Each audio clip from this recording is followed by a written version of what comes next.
Nagsisimula ang anime sa Demon King na tumatawag sa sinasabing apat na pinakamalalakas na heneral ng hukbong demonyo.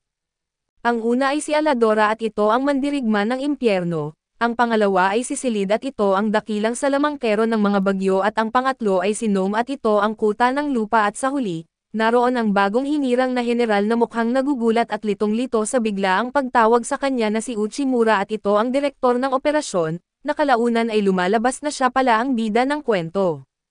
Pagkatapos nito ay lumipat ang eksena sa nakaraan ni Uchimura at siya ay isang simpleng empleyado sa opisina, na nagsimula sa kanyang trabaho na puno ng mataas na pangarap at ambisyong magtagumpay. Sa kasamaang palad ay hindi naging maayos ang kanyang landas at isa-isa nang napromote ang kanyang mga kasamahan habang siya ay nanatiling hindi pinapansin at hindi na-appreciate. Dumating ang malaking pagbabago nang ang kanyang manager ay nagdesisyong ilipat siya sa ibang bansa, sa isang pabrika na hindi pa natatapos ang construction.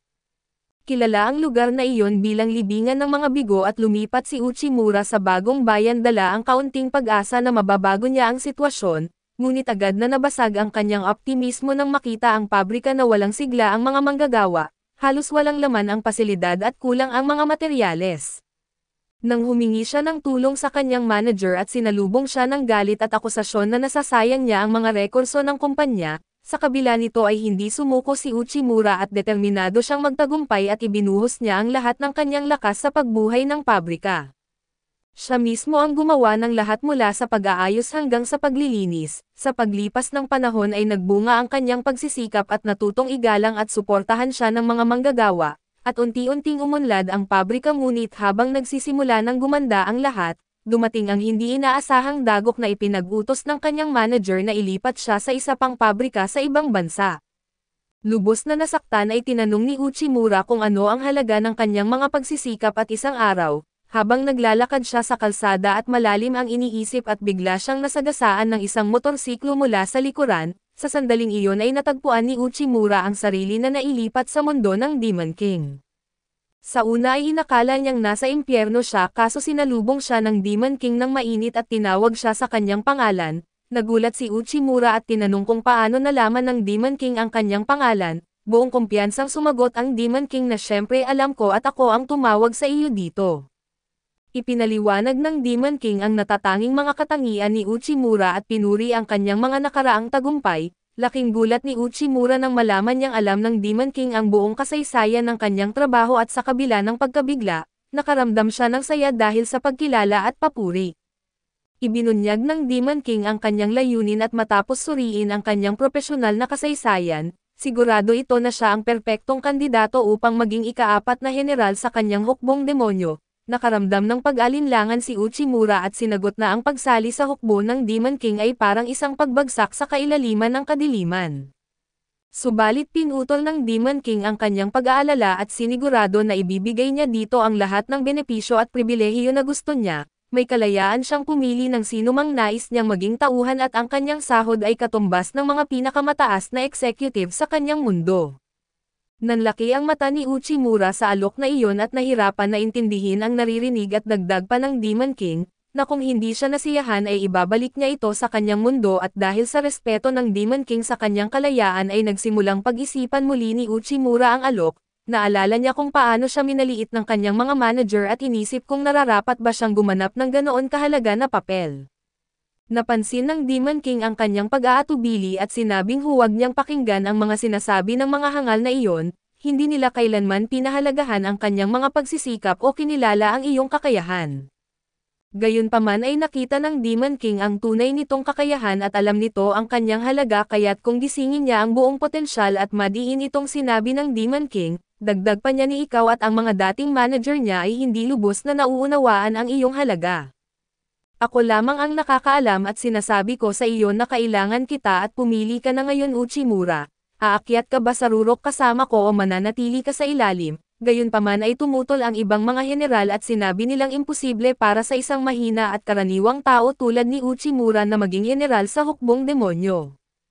Napaisip si Uchimura at inamin sa sarili na baka tama sila kaso hindi na tinag ang Demon King at nagdeklara, kung lahat kayo ay tumututol ay susubukan natin siya na kung pumasa siya sa pagsubok, wala kayong karapatang tutulan. Nagulat si Uchimura at sinubukan niyang magprotesta kaso binara siya ni Aladora ang mandirigma ng impyerno na may nakakalokong ngiti. Mukhang magiging interesante ito, si Mandora na palaging naaakit sa kakaibang kapangyarihan ng mga nilalang mula sa ibang mundo ay nagpasya ring subukan ito. Nagbitaw siya ng malakas na atake laban kay Uchimura at bago pa tumama ang kanyang atake, biglang sumingit ang Demon King at pinigilan ito at nang tanungin ni Mandora kung bakit siya humadlang at kalmado na ipinaliwanag ng Demon King ang kanyang ugali na nawawalan ng kontrol kapag nagagalit. Ipinakita niya ang kalagayan ni Uchimura na bumagsak mula sa labis na pagkabigla sa insidente. Nagulat ang mga nakakita at nagsabi na si Uchimura ay wala namang kakaiba na isa lamang siyang ordinaryong tao. Kinumpirma ito ng Demon King na dahilan upang tanungin ni Mandora kung paano magiging general ng hukbo ang isang tulad niya. Sa kabila ng mga pagtutol ni Mandora ay nanindigan ang Demon King at ang presensya ni Uchimura sa hukbo ay sadyang pinagplanuhan. Mariing tumutol si Mandora na sinabing isang tao ang walang laban sa digmaan at madaling matatalo ng mga halimaw at hybrid na kanilang kinakaharap. Inilahad din niya ang kanyang pagkadismaya kay Gum na isang hybrid na sinisisi niya sa pagkakaroon ng kaguluhan sa hukbo, ngunit sinabi ng Demon King na bagamat may mga hamon sa loob ng kanilang puwersa, ang talino at strategic na pag-iisip ni Uchimura ang kailangan ng hukbo. Habang humuhupa ang tensyon ay nagkamalay muli si Uchimura at kitang-kita sa kanya ang pagkabigla at pagkalito, nahilo pa rin na ibubulong niya na parang tumigil ang oras at habang nasa kalagitnaan ng atake, pinakalma ng Demon King si Uchimura at ipinaliwanag na ang kanyang papel ay hindi nakabatay sa lakas ng katawan kundi sa kanyang natatanging mga kakayahan. Sa kabila ng patuloy na kaba ay nakinig si Uchimura habang ipinaliwanag ng Demon King ang mas malaking larawan ng sitwasyon. Ang kanilang hukbo ay nasa proseso ng pakikipag-alyansa sa iba't ibang angkan at bagamat may ilang negosasyon na nagtagumpay, nananatiling hindi pa nalulutas ang kasunduan sa makapangyarihang hukbo ng Minotaur. Ibinunyag ng Demon King na ang unang pagsubok ni Uchimura ay ang makipagkasundo sa kanila.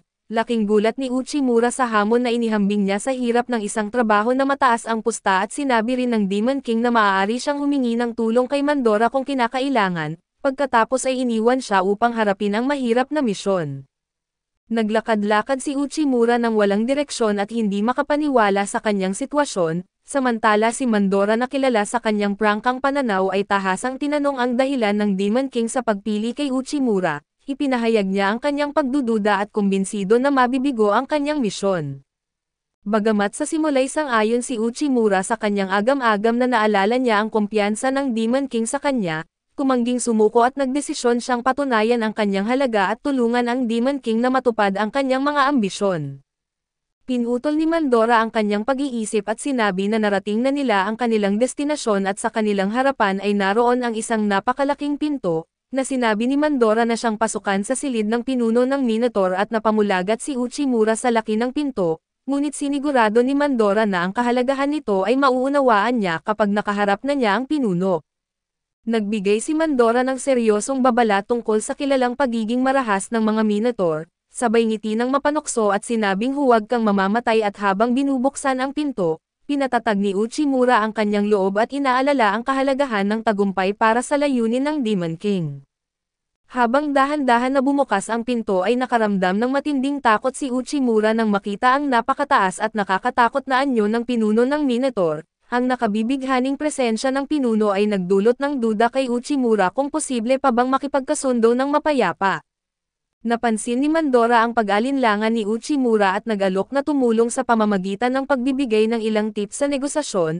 Panandali ang gumagaan ang pakiramdam ni Uchimura ngunit agad din itong nawala nang ang masungit na estilo ni Mandora ay nagpagalit agad sa pinuno ng Minotaur.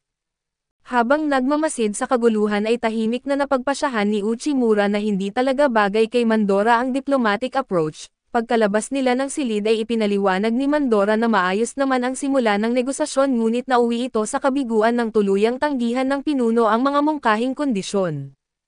Inamin niya na ilang beses na siyang nabigo sa pakikipag-usap sa nakaraan at dala ng pagkabigo ay sinisi niya ang pinuno ng Minotaur sa pagiging hindi makatuwiran. Pagkatapos ay hinarap niya si Uchimura at idineklarang siya na ang bahala sa negosasyon, iniwang walang masabi si Uchimura at hindi alam kung paano magsisimula.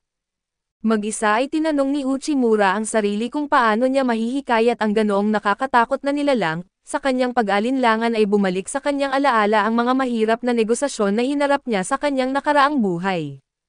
Sa mga ganitong pagkakataon ay madalas siyang pumunta sa isang tahimik na tavern upang linisin ang kanyang isip at maghanap ng katahimikan. Naalala niya kung paano niya laging nalalampasan ang mga pagsubok noon at pinatatag niya ang kanyang sarili. Hinugot ang lakas mula sa kanyang mga nakaraang karanasan at nagpasya na tagumpay ang kanyang tanging opsyon sa negosasyon. Samantala ay lumipat ang eksena sa Demon King at nagbigay ng ulat si Mandora tungkol sa sitwasyon ni Uchimura. Kalmado ang Demon King at nagpahayag ng kumpiyansa at sinabing hihintayin niya kung paano magtatapos ang negosasyon ni Uchimura. Maya-maya ay nakita ni Mandora si Uchimura na napapalibutan ng mga tambak ng basura at naghahalongkat sa kalat at gaya ng hinihiling ng pinuno ng Minotaur. May ilang nakasalansang puno ng bag sa tabi niya at napansin ni Mandora kung gaano kabilis kontrolin ni Uchimura ang sitwasyon, ngunit agad niyang sinabi na ang laki ng kausap sa negosasyon ay walang kinalaman sa magiging resulta. Ipinaliwanag niya na kadalasang nagmumula ang mga nabigong negosasyon sa mga hindi pagkakaintindihan, binanggit niya ang kahalagahan ng pagkakaroon ng eye contact at pagtitiwala bilang pundasyon ng anumang kasunduan. Nagulat si Mandora sa lalim ng pananaw ni Uchimura. Nararamdaman niya ang kumpiyansang sumisibol mula kay Uchimura na dati ay puno ng takot at pag-alinlangan. Sinabi ni Uchimura na dapat siyang magmasid ng mabuti dahil sisiguraduhin niyang magiging matagumpay ang negosasyon. Napatitig si Mandora at labis na humanga sa kanyang pagbabago. Kinabukasan ay pumasok si Uchimura sa silid ng pinuno ng Minotaur at samantalang si Mandora, na hindi mapigilan ang kanyang pagkamausisa ay nagpa siyang silipin ang progreso ng negosasyon. Sa kanyang pagkagulat ang silid ay puno ng tambak na basura ng pinuno ng Minotaur ngunit wala roon si Uchimura o ang pinuno. Naguluhan si Mandora at inisip na maaaring nabigo ang negosasyon kaya umalis ang pinuno at sa sandaling iyon, lumitaw si Uchimura at kalmadong ipinaliwanag na ang pinuno ng Minotaur ay nasa Demon King at tinatapos ang kasunduan. Labis na nagulat si Mandora at nagtanong kung ano ang nangyari at sinabi ni Uchimura na natapos na ang kasunduan noong nakaraang araw. Napanganga si Mandora sa pagkabigla at tinanong kung paano niya nagawang makipagkasundo sa isang kilalang matigas ang ulo sa loob lamang ng isang araw. Ipinaliwanag ni Uchimura na mali ang pagkaunawa ni Mandora sa sitwasyon at inakala niyang tinatanggihan ng pinuno ang negosasyon, ngunit sa katotohanan ay maayos na umuusad ang usapan. Sinabi ni Uchimura na ang problema ay nasa paraan ng pakikipag-usap. Ibinahagi niya ang isang karanasan mula sa kanyang nakaraan kung saan ang isang kliyente ay tila tinatanggihan ang lahat, ngunit sa kalaunan ay pumayag din matapos may taguyod ang tiwala sa pamamagitan ng malinaw at masigasig, emosyonal na pagpapaliwanag ng mga kondisyon. Ipinaliwanag niya na ang pagkabigo ni Mandora sa kanyang negosasyon ay nagmula sa hindi pagkaintindi ng pinuno ng Minotaur sa mga kondisyon at layunin ng usapan. Dagdag pa niya ang hiling ng pinuno na magdala ng dayami ay isang mahalagang simbolo ng mabuting intensyon sa kanilang kultura. Ang mga Minotaur ay gumagamit ng dayami upang gawing komportable ang pagtulog ng mga bisita, bilang alternatibo sa kasangkapan na sumasakop ng malaking espasyo dahil sa kanilang napakalaking sukat at ang pinuno ay naiinis dahil hindi siya makatulog ng maayos sa lupa. Nang marinig ito ay nakaramdam si Mandora ng pagsisisi at napagtanto na ang pagkabigo ay dahil sa kanyang kawalan ng kakayahang maunawaan ang pinuno ng Minotaur. Biglang nagsalita ang pinuno ng Minotaur at inamin na ang pagkukulang ay hindi lamang kay Mandora, hindi rin niya naintindihan ang estilo ng negosasyon ni Mandora at humingi siya ng paumanhin. Nagkamayan sila at nagkasundo sa kanilang mga hindi pagkakaintindihan. Ipinahayag ng pinuno ng Minotaur ang pasasalamat kay Uchimura at pinasalamatan siya sa pagbuo ng kasunduan. Magalang na sumagot si Uchimura at binanggit na inaasahan niya ang maayos na pagtutulungan nila. Nang umalis ang pinuno ng Minotaur ay namangha si Mandora at napagtanto na ang lahat ng kabiguan sa negosasyon ay nagugat sa simpleng hindi pagkakaintindihan. Sa sandaling iyon ay dumating ang Demon King at pinuri si Uchimura sa kanyang natatanging talento na makita ang mga problemang hindi napapansin at malutas ang mga ito ng epektibo. Formal na tinanggap ng Demon King si Uchimura bilang isa sa mga general ng kanyang hukbo, idineklarang wala nang maaaring magduda sa kanyang kakayahan matapos ang tagumpay ng pagsubok na ito at humarap siya kay Mandora, kahit ayaw man ay sumang-ayon na rin sa desisyon. Hiniling ng Demon King kay Uchimura na iabot ang kanyang kamay at ibinigay niya rito ang isang sagisag na sumisimbolo sa kanyang katayuan bilang isa sa 4 na heneral. Matapos isuot ito ay inutusan siya ng Demon King na laging kumilos ng may paninindigan at gawin ang tama ng walang pag-aatubili. Nakaramdam si Uchimura ng malalim na pagmalaki at nangakong tuparin ang kanyang tungkulin ng may buong dedikasyon. Sa kanyang karaniwang matalas na tono ay sinabi ni Mandora kay Uchimura na itaas ang kanyang kamay. Nang naguluhan si Uchimura at sinermonan siya ni Mandora at ipinaliwanag na ito ang kanilang paraan ng pagtanggap sa mga bagong kasama. Idineklara rin niya na hindi pa niya lubos na kinikilala si Uchimura at hinamon siyang patunayan pa ang sarili sa pamamagitan ng tagumpay sa iba pang negosasyon.